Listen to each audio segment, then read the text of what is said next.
Hello everyone! Again, welcome back dito sa aking YouTube channel. Again, this is Yana and today's vlog, isang nagpapautang online na naman ang i-share ko sa inyo kasi nga po legit yung pautangan na ito. So ito nga ay ang Vidalia Lending at itong pautangan nga na ito ay pwede tayong makahiram hanggang 500,000 pesos, diba? At pwede tayong mag-apply in just a few minutes. Meron itong iba't ibang klaseng loan na ino-offer. Merong personal loan, merong salary loan, merong business loan, merong small business loan din, at meron pa itong e-commerce loan. Kaya lang magfo-focus tayo mga besh dito sa personal loan. Sa susunod ng mga videos natin, isi-share ko na rin sa inyo yung iba't ibang klaseng loan na meron nga yung loan app na ito.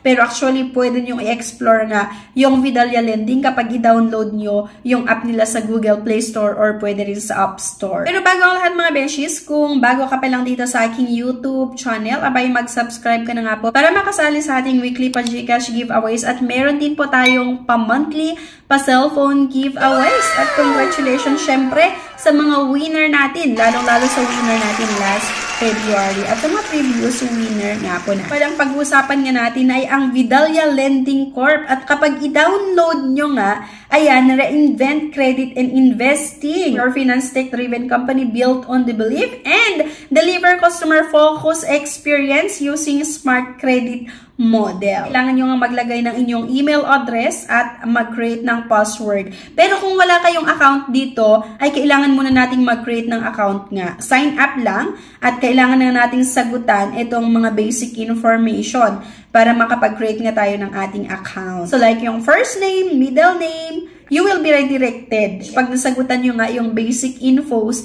kailangan nyo ding sagutan itong present address, yung permanent address, like yung city, municipality, yung zip code, kung ilang years ka ba nakatira sa tinitirahan mo or sa present address. Ayan, kailangan nyo nga sagutan yung parent's name. And then next nga mga beshies ay yung source of income. Isa-select lang naman natin kung employment or business. So, mamimili ka lang dito mga beshies. At kapag employment ang pinili mo, kailangan mong sagutan itong company name, yung company address, yung job position, employment status, at yung monthly salary. Same lang din naman sa business. Ganun pa rin naman yung sasagutan natin. Like yung business name, halimbawa, Sana Grocery Store at business classification with physical store, online business, or both online and physical.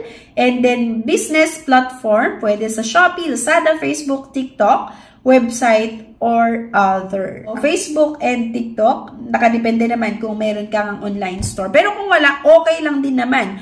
Pwede pa rin tayong makapag-apply. At yung business link nga, kailangan yung input dyan. And then city, municipality, yung address nga like Bagong Nayon sa Antipolo City, yung complete business address kailangan. And then business category. At next nga ay yung amount. Okay, ilalagay natin kung magkano nga ba yung gusto nating utangin. So once nasagutan mo lahat, yung hinihingi nga po nitong si Vidalia Lending, na-submit ko na yung aking loan application, at syempre magantay tayo ng ilang oras or isang araw para i-process nga ng Vidalia Lending ang ating loan application. At kung makita nyo dito, loan history, 2024 applied amount and approved amount, terms, date release at date applied, and then yung status wala pa. So in process pa lang yung aking loan application. Napakadali lang umutang nga dito sa Vidalia Lending kasi pwede tayong mag-apply online or i-download nyo nga lang itong app nila at pwede na nga tayong makapag-submit ng ating loan application. So itong personal loan nga po na ino-offer ng Vidalia Lending ay pwede tayong makautang hanggang 100,000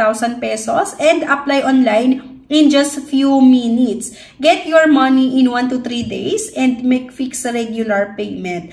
Ang utangin natin dito ay pwede natin gamitin to pay off yung credit cards nyo, reconsolidate yung mga utang din natin sa iba, or house improvement, for cover major expense, pay for personal expenses, at once na aprubahan nga, may tatawag pa rin naman sa inyo galing sa pautangan na ito or officer ng pautangan na ito para sabihin sa inyo kung paano nyo makuha yung loan proceeds. Yung personal loan ng Vidalia Lending, merong bi-monthly payments, competitive interest rate, and no hidden fees.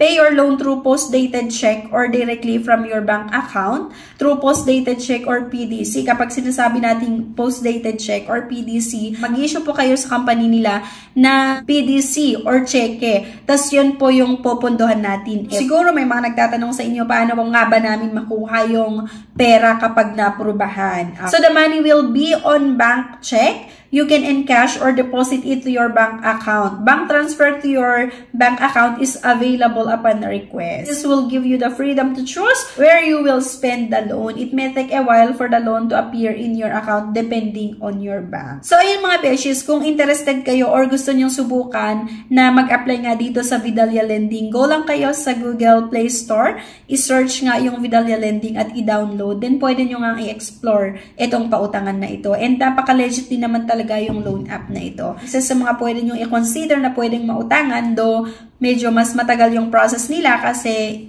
inaabot ng araw, isang araw, dalawang araw, pero at least diba legit at hindi ganun kataas yung interest nila kung i-compare talaga natin doon sa mga ibang nagpapautang online. Okay? So, ayan lang mga beshies. Anyway, thank you for watching. Please don't forget to click the subscribe button and i-like nyo din yung ating video at huwag nyo kalimutan na i-share.